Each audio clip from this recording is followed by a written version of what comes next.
Trump has been busy making deals. Not his promised trade deals. Those are heavy on promises, but very light on actual deals. Not any deals in Congress to lower costs for the American people that could make it easier to afford a home or to buy groceries. In fact, with fewer cargo ships arriving at our ports and our closest allies and neighbors boycotting American goods, the president has done nothing but make your life more difficult. Medicaid is under attack. Social Security offices are closing by the dozens. Food assistance, rental assistance, energy assistance, all on the chopping block. There is no end to the destruction. The first 114 days of this administration have been one bad deal after another for American families. But if your last name is Trump, these 114 days have been just about the greatest deal of all time. New airplanes from your friends in the Gulf, new hotel deals, new golf courses, new meme coins, new towers, new income is flowing in to the Trump family. You name it. Donald Trump and his family are cashing in. So today, I want to highlight just a few of those deals for the Trump family, how he's lining his own pockets and fleecing the rest of us in the process, how his family is getting even richer while the rest of us are treated like suckers. Today, I want to talk about the 10 best deals for Donald Trump and the worst deals for the American people, how the graft is on full display and how you, the American people, are being left holding the bag. You don't have to look far from the White House to find some of the most flagrant examples. So entering in at number 10 of the top 10 deals for Donald Trump and the worst deals for the American people, we only need to look at the South Lawn. We all saw this happen on the White House grounds.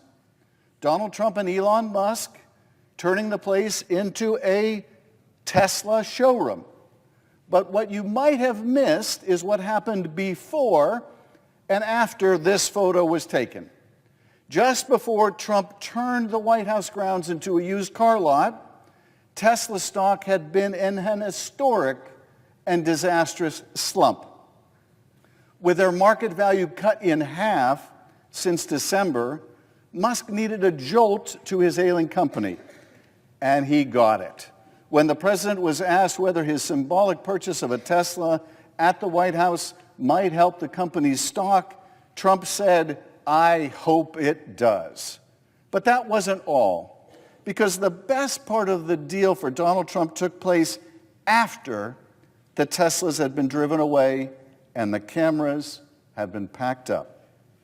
Because not long after the special live stream on X or Twitter had ended, something even more important happened. With Tesla shares on the rebound, Elon Musk promised to pump $100 million into Donald Trump's political operation. That's right, Donald Trump received one of the largest political contributions in American history, all for the price of one measly Tesla Model S and the use of the White House as a sales room. A damn good deal for Donald Trump, if you ask me. For you, the American taxpayer, nothing at all. Zero, zilch, nada. All you got was being taken for a ride. For number 9 of the best deals for Donald Trump, we have to zoom down to Mar-a-Lago, where you can generally find the president golfing on your dime and lining his pockets in the process. We saw this during the first Trump administration, but at that time he was still finishing the front 9. During his first term, Donald Trump made an astounding 473 trips to his own golf courses while in office. But this term he seems determined to go for the club record. In just his first 100 days, Donald Trump spent over a quarter of those days while in office a quarter of those days while in office golfing. Wouldn't you like a job like that, where you get to play golf every 4 days? Pretty sweet. Through market collapses, Donald Trump was out on the golf course. Through national crises, Donald Trump was out on the golf course, enjoying the golden age in his golden golf cart, playing the back nine, while you struggled to pay your rent or your mortgage, which is bad in and of itself, that the President of the United States is spending so much time, when there's so many challenges facing American families, out on the golf course. But that's not even the worst of it. Because guess who is paying for all that golf? You are. You are, the American people, the taxpayer. That's right, all those drives and those chip shots, all those slices and those hooks, all the missed putts, you're paying for every hole. This term, reports suggest he's spent well over $30 million in taxpayer funds on these golfing trips. That's your tax dollars at work, ladies and gentlemen. And it's not just the use of these taxpayer funds that's a travesty. It's that these taxpayer dollars go to benefit him directly. His golf courses, his hotels charge the U.S. government to pay for the Secret Service agents and other White House staff to play golf with him or to accompany him on his rounds, to rent golf carts, to have meals. In other words, your tax dollars are going to the Trump hotel and golf course organizations directly. And if you're interested and wealthy enough, Mar-a-Lago memberships will cost you a cool $1 million or more, where you can hobnob with the president and his family and see if you too can get any special deals from the federal government. But don't spend all your money at the Trump golf courses, because there is a movie that you're going to want to save some money to rent, because, well, someone has got to watch it. Coming in at number 8 of the top 10 deals for the Trump family is Melania's new documentary. On January 6th of this year, Amazon announced a new documentary coming soon. An unprecedented, quote, unprecedented behind-the-scenes look at First Lady Melania Trump, unquote. And get this, Amazon will be paying out $40 million to the Trump family to license the documentary. Okay, so let me just say that again.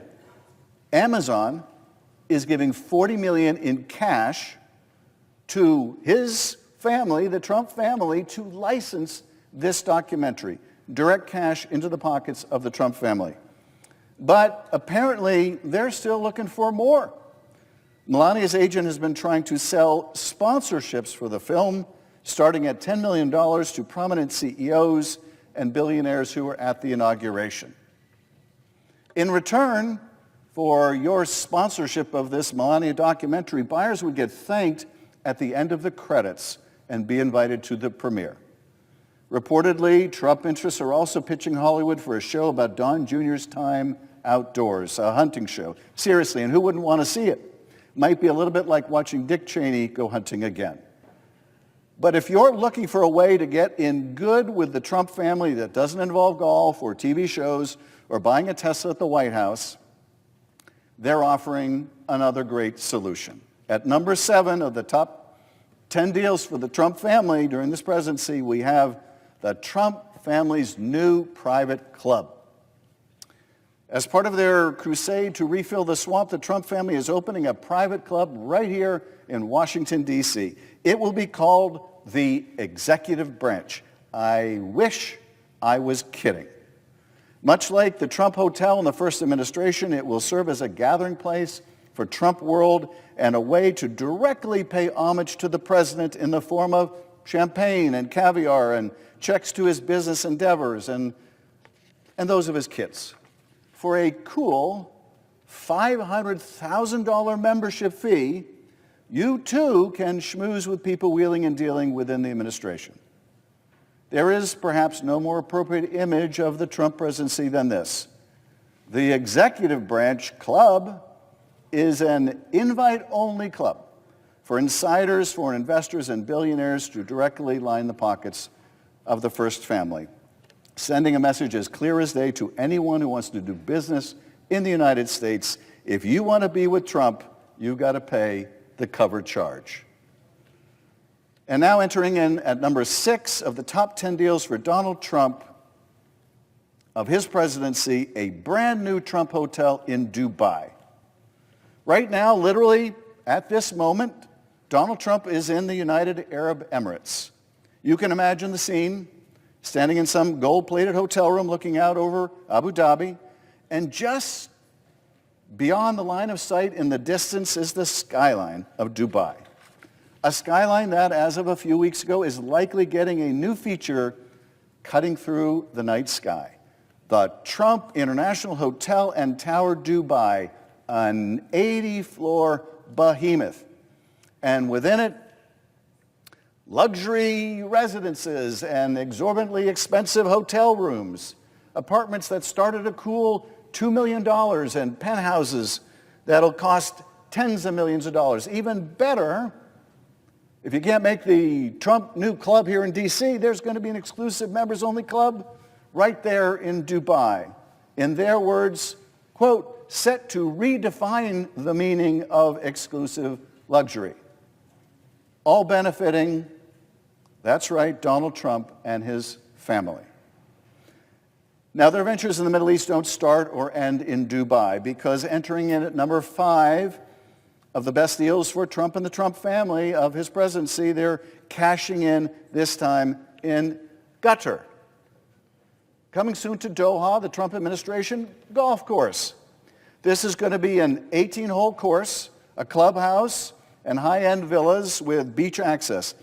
A $5.5 billion deal, billion with a B, set to net the Trump family hundreds of millions of dollars. A deal that's reportedly in partnership with Qatari DR, a company owned by, in this case, the Qatari government itself.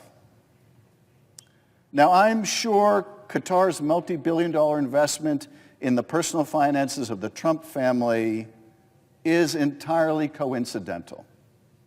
I'm sure it is not intended to influence U.S. policy towards the country, which also hosts Al Jazeera, in any way.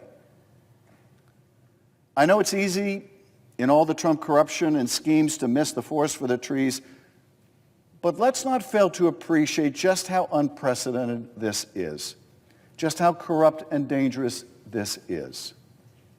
The president's namesake company is directly in business with a foreign government. And the money is going into his pocket, not the Treasury, not your pocket as the taxpayer. It's going into Donald Trump and his family's pocket, his. But that's not the only Gulf nation in business with the president and his family, not by a long stretch.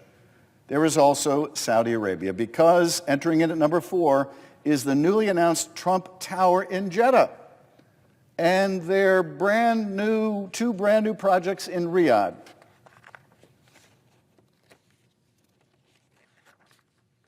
These will net the Trump family millions as well. And this isn't the first time the Trump family has cashed in with the Saudis. Months after Trump left office the first time, Jared Kushner's investment firm received a $2 billion investment from none other than the Saudi Crown Prince. A deal that was so shady, even the panel that screens investments for the Saudi Wealth Fund recommended against it.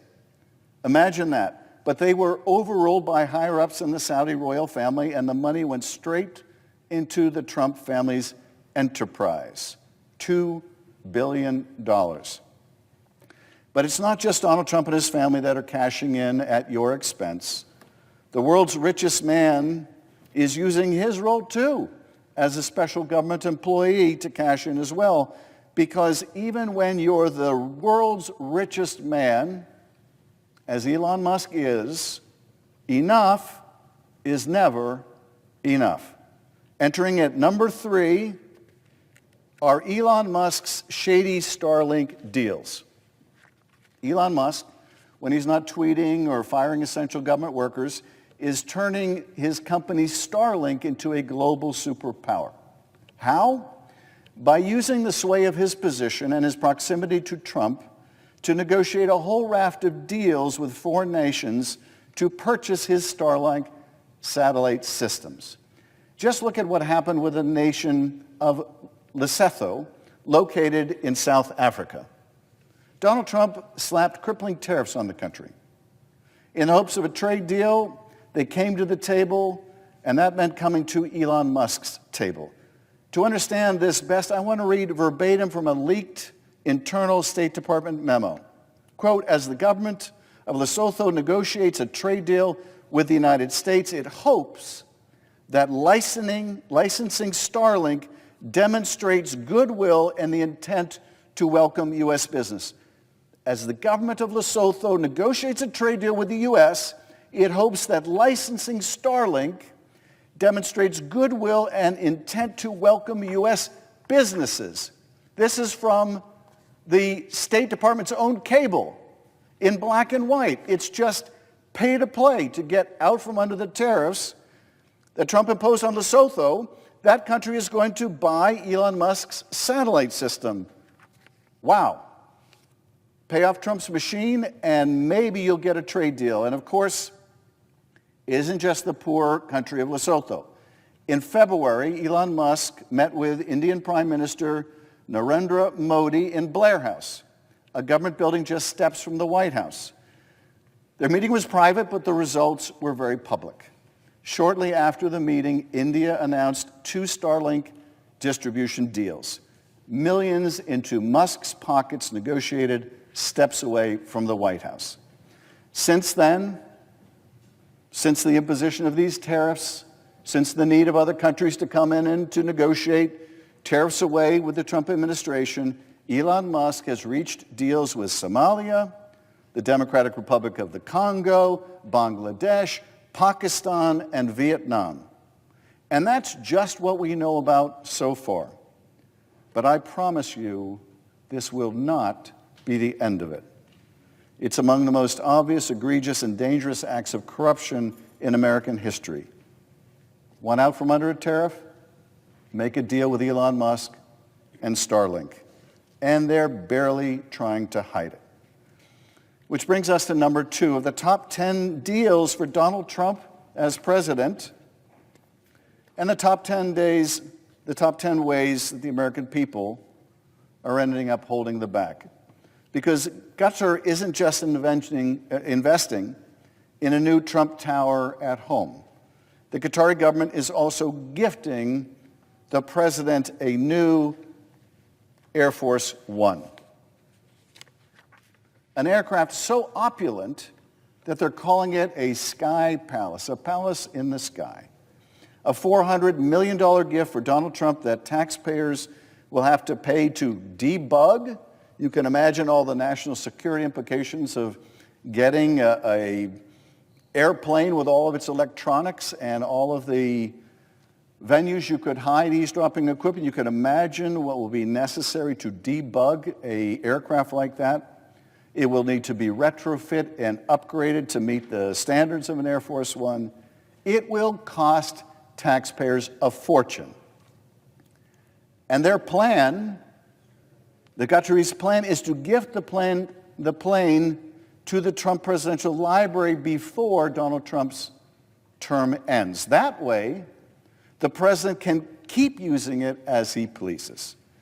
That way, Donald Trump, in addition to his own private plane, in addition to Air Force One, which he is very upset with because it's a few decades old and, it just doesn't have the amenities that Donald Trump has come to expect, he gets to keep this palace in the sky. While American airports are in crisis, air traffic controller shortages, radar blackouts, massive delays, and surging prices for you, the passenger, this is what the President of the United States is focused on. Not bringing down airfare for you, not dealing with those luggage fees and all the hidden costs when you buy airplane tickets. No, that's not what the President of the United States cares about. This is what he cares about. He cares about getting a $400 million gift from the Qataris, which he calls a nice gesture. giving a whole new meaning to the term nice gesture. I kind of associate nice gesture with maybe someone picking up the tab at Chipotle, or maybe giving me a ride instead of having to take an Uber somewhere. But for Donald Trump, a nice gesture is a $400 million palace in the sky that he gets to keep or make use of when he's no longer president. Never mind that the gift violates the Constitution's prohibition on a president receiving gifts or emoluments. Never mind that it violates the Constitution. That seems to be of little concern to the president. But the fact is the Qataris are not stupid. They're going to want something for that $400 million plane. There's no such thing as a free lunch. There's no such thing as a free $400 million plane. And that's something that the Qataris are going to want, is favorable U.S. policies towards Qatar in the Middle East. If they didn't want something for that plane, maybe they would have given it to you or somebody else not named Trump. This is, in fact, why we have a clause in the Constitution that prohibits gifts like this, because we want to know that the President of the United States is acting on our behalf, on our country's behalf, on our national security behalf, our interests, not some foreign interest that gave them a $400 million gift. And if you really believe that Trump won't return the favor when the time comes, when the Qataris want something that may or may not be in our national interest, if you really believe that Trump won't return the favor when that time comes, then I've got a 747 palace in the sky that I'd like to sell you. But that's not even the most corrupt deal of the 114-day-old Trump presidency, because coming in at number one of the top 10 best deals for Donald Trump and the worst deals for you, the taxpayer, is Donald Trump's crypto scheme. You've heard about the meme coin by now. This is, I think, the logo of the meme coin. The president's most brazen cashing in, a corrupt effort that's already made him and his family billions of dollars between its soaring values and the trading fees. Now, this meme coin's gone up and down in value, but the thing is, every time it gets traded, every time it's bought or sold, this guy gets a cut. He gets the fees, estimated already at the value of hundreds of millions of dollars. It's like posting his Venmo account online, inviting personal monetary tributes from foreign powers, foreign investors, or anyone else who's willing to pay up. You've heard about the private dinner that they're offering associated with this meme coin. The top 220 meme coin owners, many of whom are foreign investors, invited to a private dinner with the President of the United States. Businesses are buying and jockeying to be one of the favored few who also get a private audience with him if they're willing to buy millions of meme coins, not to mention a personal tour of the White House. But beyond the meme coins and the dinner parties, there's something else also brewing behind the scenes. As I speak, Eric, Trump, and Don Jr. are getting into the action, jetting around the world, building their own financial empire in the crypto business space. In Dubai, the Trump family's World Liberty financial firm announced a joint venture capital firm backed by the government of Abu Dhabi that would invest $2 billion using Trump digital currency. Now, I know it's hard to keep all these billions apart. You got the $2 billion investment in Jared Kushner by the Saudis. You got $5.5 billion investment by other Gulf nations in Trump properties. You got $2 billion here, $5.5 billion there, another $2 billion here, and pretty soon you're talking about serious money for the Trump family. This deal alone will generate hundreds of millions of dollars in revenue and fees for the Trump family. So that's the art of the deal with this president. Trump gets rich, you get screwed, over and over and over again. It's obvious to anyone who looks, but it bears repeating. He does not care about you. He does not care about making your life better. He does not care that prices are soaring or that home ownership seems impossible. He doesn't care if you have to choose between rent or groceries, let alone whether you'll be able to take that family on a vacation that you've dreamed of. He doesn't care if the health care you rely on gets cut or your local Social Security office closes down. He doesn't care. If it helps pay for his billionaire tax cuts, it's all the same to him. He does not care. Trump cares about one thing and one thing only. The same thing he cared about when he wrote this book. And the same thing he's focused on every day of this presidency. Deals to make himself richer, to make his family richer, to make his billionaire friends richer. And my colleagues, he is succeeding. He is succeeding beyond his wildest imagination. He will likely make more money in the next 4 years than he did in his entire life up to that point. In fact, he probably already has. With new gold-plated skyscrapers around the world and a suite of new golf courses to match, a fancy new plane, a speedy new Tesla with the richest man in the world in the passenger seat, a crypto empire and projects around the world that will keep the gravy train going for generations. And no matter what wreckage he leaves behind here, he knows that he can head off to one of those gold-plated skyscrapers, look down on the rest of us, and chuckle at his good fortune. The art of the deal, indeed. For Donald Trump, not for you. I yield back.